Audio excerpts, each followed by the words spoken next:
Hello, this is Dr. Paul Cottrell, and I'd like to go over the update on the H5N1 bird flu, cow flu. But before I do that, please go to my store, the-studio-reykjavik.com, and take a look at some of the PDFs that I've been uploading. I've been uploading some new ones down at the bottom here. So please click those links and take a look at those PDFs, their research, dealing with different topics. You can also purchase ebooks from my store, and you can purchase a plethora of different supplements. I have structural nanosilver products, toothpaste, liquids, gels, soaps, lozenges, and also take a look at my strong antioxidant category with the C60. C60 is a very strong antioxidant. You can get it in avocado, coconut, or extra virgin olive oil in a 2-ounce, a 4-ounce, or an 8-ounce configuration. Also, I have a plethora of different products on my store. D3, vitamin C, omega-3, ashwagandha, goodnight formula, probiotics, resveratrol, vitamin B complex, turmeric, magnesium and zinc, lignans, which is very important for boosting up your immune system, collagen, digestive enzymes, clarity factor. I also have all natural deodorants and a skincare bar. So the Even Better bar is a skincare bar, and I have deodorants in citrus or in peppermint, lavender, tea tree. I also have these anti-aging boxes. For example, if you click one of the boxes, it would have, let's say, Max 35. This is the anti-aging deluxe box. This would have Health Max 35, C60, 2-ounce, D3, vitamin C and magnesium, toothpaste, deodorant, probiotic, resveratrol. And then you can pick which deodorant you want and C60. So you get a lot of important supplementation to help slow down the aging process. In addition, I have these classes that you can sign up for only $50, and it'll give you access for $50 for the pulmonology. You'll learn all these different topics in pulmonology, from embryology all the way to chest x-rays. So you get about, I think it's about 22 lectures in the pulmonology section. You get a PDF and a video. And when you purchase, you'll get a unique password, and that password will let you to see the video and download the PDFs. I also have immunology lectures for $50, and I believe there's 15 lectures here. So, you learn a lot about T cells, B cells, complement, hypersensitivity, immune deficiencies. You learn lots of stuff. So only for $50. Great buy. It gives you also a PDF file and a video. You just type in the passcode. To enter the classes, you just go to the particular module that you purchased and then type in the code. So with that said, I also want to review what the core of the protocol is for the 2020 crisis. And that basically is this: Max 35, you take a teaspoon a day. Then you take the C60, you take a teaspoon of that a day. Then you take D3, omega-3, ashwagandha, turmeric, lignans, digestive enzyme complex. And that will improve your post-2020 crisis, right? You should take that every day. Now, why? Well, D3 helps with the apoptosis. The omega-3 helps with the lipid profile and keeps the red blood cells from sticking. The ashwagandha brings down inflammation and controls your blood glucose levels. Turmeric brings down inflammation as a strong antioxidant. Lignans will help to support your immune system. The digestive enzyme complex will help with proteolytic, help to break down glycoproteins, and it's fibrinolytic, which will help to break down clots. So, and then the nanosilvers, the structural nanosilvers helps to neutralize pathogens. And the C60 is a very strong antioxidant. So take those as the core for the post-2020 crisis.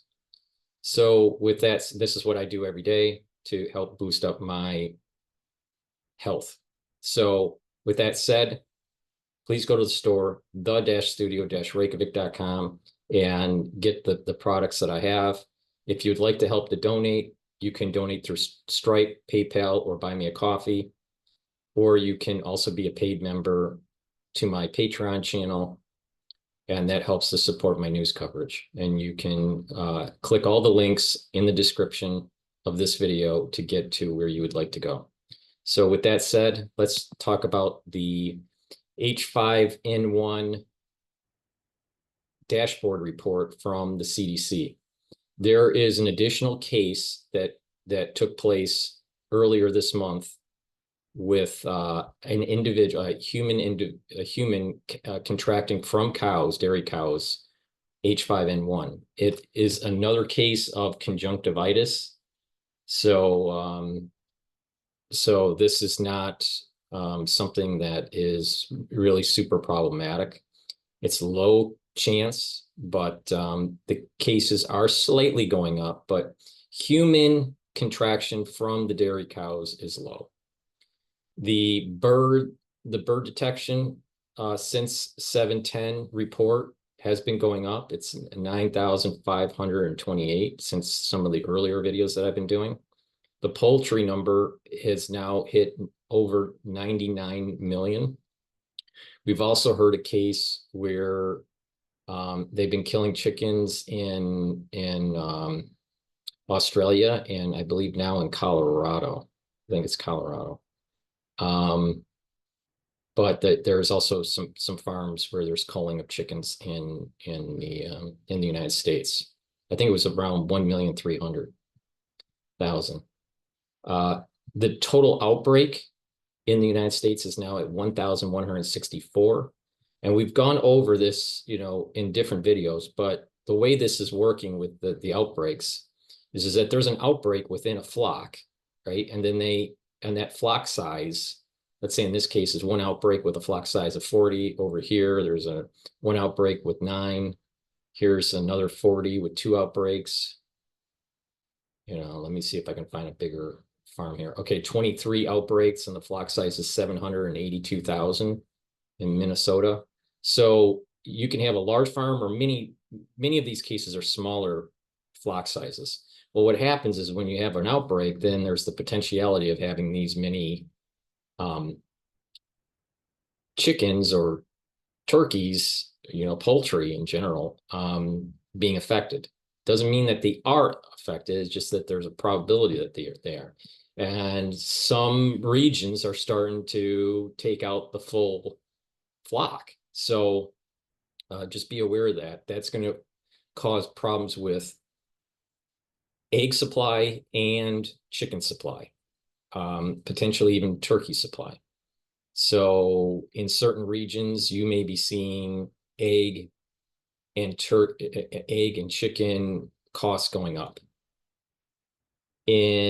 So the numbers, the potential affected birds has been going up since I've been doing these videos. So we will see probably in the potentially we see it hit over 100 million potential birds affected by October. So or earlier. Now let's talk about the dairy cows. The dairy cows have been going up.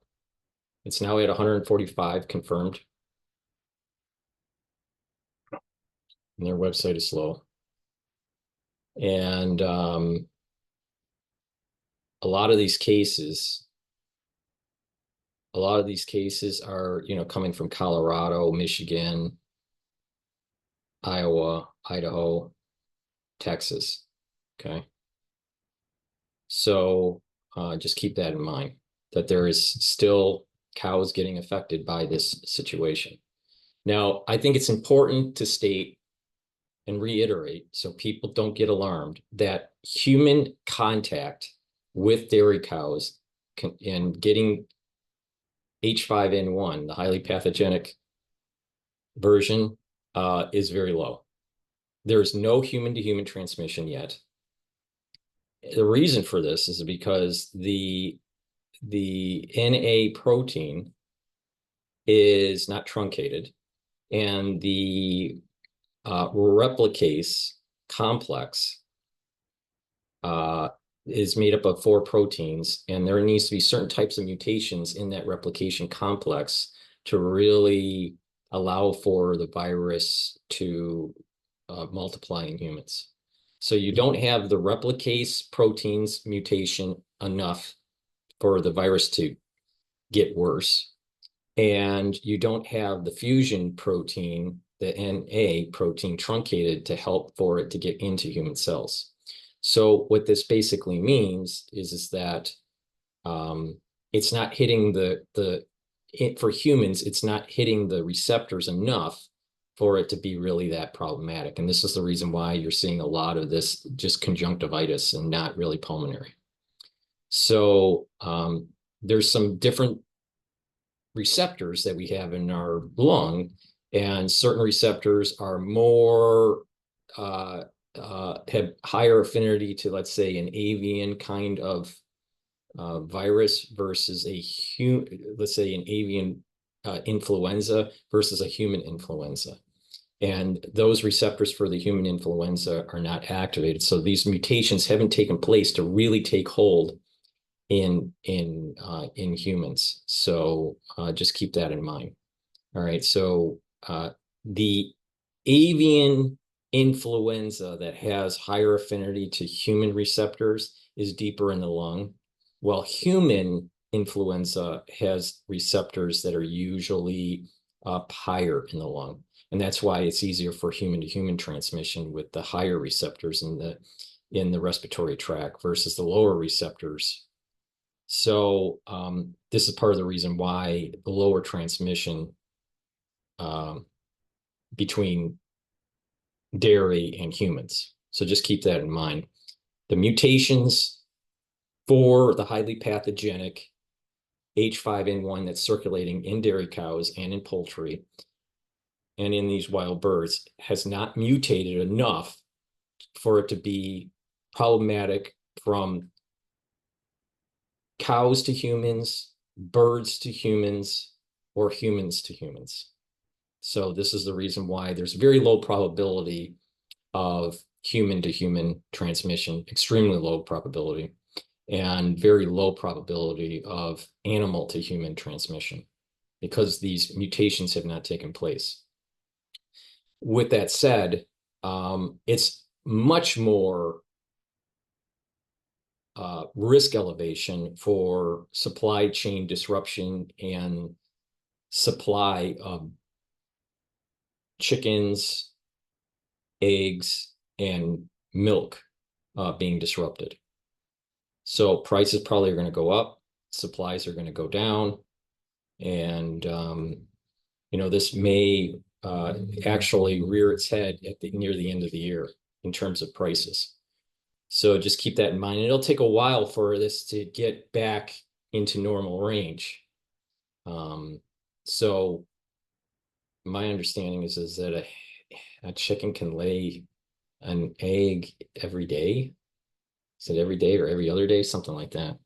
So so there's a lot of eggs that can be destroyed because of this problem if they're destroying the potential infected flock. If they're killing off the potential infected flock, is that the number of eggs on the market could drastically go down So just keep that in mind, that prices and supply of chicken, potentially even turkeys, eggs, and milk could be a disruption in the United States. I think there's an overreaction to killing off these animals, especially the chickens. I think there needs to be further proof that those chickens happen to be infected instead of just just willy-nilly killing off a flock. But this is going to be a problem. So, but for humans, transmission extremely low from animal to human or human to human. It's even lower for human to human. It's not happening. So, but and most of these cases, or all these cases, have had conjunctivitis for these 4 exposures with dairy cow. With that said, there's also the detection is noticing more wild birds detected. So this number, 9,528 is much higher in reality. This is just because of just the being able to test. So there is this transmission from birds to poultry, from birds to dairy cow. But even that transmission is relatively low. I mean, we only have 145 confirmed dairy cows. Now, there's probably many more that have not been tested for whatever reason. But so this number is much higher. The 145 is probably much higher in the United States. But compared to the number of dairy cows that we have in the United States, it's a very low number. So the transmission from wild birds or poultry to dairy cows is extremely low. And the same thing, we have a lot of chickens in the United States. All right. So so that transmission, and remember, there's only 1,164 outbreaks within these different poultry farms. All right, potentially affecting 99 million chickens. All right, but not all these chickens have been affected. All right, so let's just keep that in mind, that this transmission from the wild birds even to the poultry, even though this looks like a big number, this is a potential number, not a confirmed number. Of the only thing that's been confirmed is the actual number of outbreaks, which is 1,164. So this transmission from wild birds to poultry, it does seem to be a higher probability to transmit, but it's still on the low to moderate worry. And now, if you're a chicken farmer, this could be devastating to your farm if the government's coming in and forcing you to kill off 1 million of your chickens, or 500,000, whatever. So this can also probably have an effect on small flocks, backyard kind of farms where there is only maybe 20 birds, or 20 poultry, or 40 poultry. The government may be coming in soon and clamping down and saying that you can't have these backyard farms. So some people that are living in suburbia, they also have city ordinances that are coming in and saying that they can't grow a garden. So there is a control. This could spin off more control of the government telling you what you can do in your backyard, which is problematic, especially if you're for civil liberties. So keep that in mind, but very low human to human transmission. So don't get scared about the human side of this. You need to start worrying about how it's going to affect food prices. That is a concerning issue, especially the chicken supply and the egg supply and the milk supply. So with that said, don't worry about the human to human transmission, but worry about the food supply. Now, this opens up another situation that I've been talking about, on previous videos about this topic. it's possible that something worse gets released that has a similar lineage, because what's floating out there right now is a lineage that's very close to the 1997 lineage. And so it looks, it looks as if it's zoonotic, what's going on out in nature. That doesn't mean that the government can't use this zoonotic event and take advantage and try to clamp down on farmers. Now, if people start losing their farm, that means that there's a potential where other companies come in and take the land and start using them as solar farms. In addition, what could also happen is that they might take this situation and decide, you know what, we have another lineage in the lab. You know, the ones that are developing these things in the lab, they might say, well, we have another lineage in the lab that's similar to what's floating out there right now. And that if we release it, then, you know, it'll cause even more harm to the livestock, or even have some sort of transmission, better transmission to humans. So they may take this as an opportunity to release something and make the situation even worse for the farmers, for the society, force people to get inoculated, force farmers to inoculate their livestock. So, you know, be aware of that. It's not just chicken prices. It's not just egg prices. It's not just milk prices. It's also the potentiality of using this situation to push an agenda. And that agenda has many different pillars. One part of that agenda is to destroy the farms so corporations can own the land to be able to, you know, use that land either for big agriculture, but more probably what is happening is they need to start building up these solar farms. Now, why do they need to start building up these solar farms? Is because there's going to be a massive amount of computational need with artificial intelligence. And as society starts to use artificial intelligence more, the energy demands are going to start to increase, and these companies are going to come out, buy land, and start setting up solar farms and having this energy piped into these data centers that are doing the computation for the artificial intelligence. The problem is that it hurts our food supply. And over time, what's going to happen as these solar farms start to degrade and start to wither, that there's going to be heavy metal leakage into the soil and cause pollution in the topsoil that used to be for farms and for livestock. So this is going to be problematic down the road. This is part of the reason why I'm against artificial intelligence usage in mass, and you know, against these solar farms propping up all over the United States, and even in the world. So people need to realize that solar farms do degrade, do leak their materials into the soil and disrupt the soil. Another part of the pillar is to force inoculation programs at the veterinarian level and even at the human level.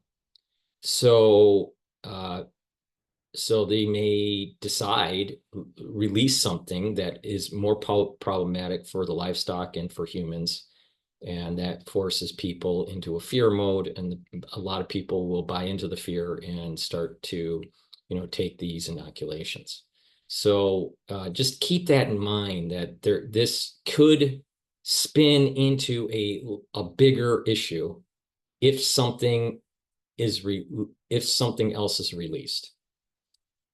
Most likely what is happening right now, and we can only go based on the evidence, and the evidence is the sequencing of the highly pathogenic H5N1 that's floating around in the United States and you know, some other areas of the world, is that it's so close to the 1997 lineage that it looks like this is a zoonotic event. But again, just because it's a zoonotic event does not mean that someone won't take this as an opportunity to do something more nefarious.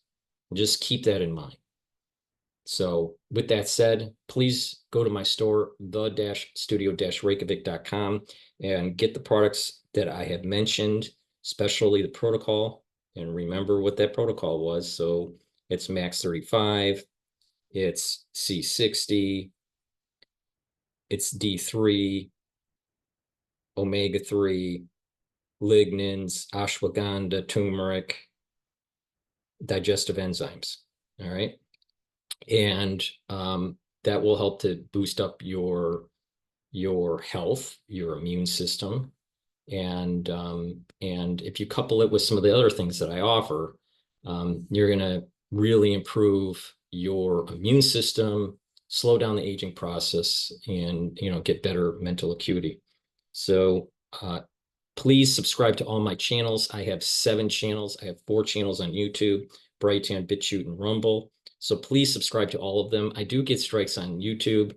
So, and they bleed me of my subscribers every time I post. So it's really important that you follow me on all the channels and help share the links and help to get subscribers to my channels to make sure that I reach a larger audience. There's going to be an event that is going to be perpetrated on the people. And it is important that people like myself, and I'm not the only one, be able to reach out to you and give you our perspective so you can navigate. And if they silence people like myself, you're not going to be able to get unique, original thinking perspectives on very large events. So, keep that in mind. You get this information because there's a community to try to keep it alive, on these different channels, even though there's suppression by Google and, other big tech companies. They're trying to suppress people like myself. So I'm not the only one. There's many others, but it's through your sharing the links and making sure that you're subscribed and telling other people to subscribe that keeps us alive to be able to reach an audience to give you original thinking. So if you don't help support, then you will not get original thinking, and you will get a canned response within the podcast ecosphere. So please go to my store, the-studio-reykjavik.com. Take a look at the lecture series that I have and the products and the ebooks. Also, make sure you subscribe to all my channels. Thank you for listening. Don't worry about this particular H5N1 event. It is not problematic for humans at this moment in time, but food supply is going to be disrupted. How much is left to be determined. It depends on how forceful the government is on the poultry culling. So thank you for listening and have a nice day.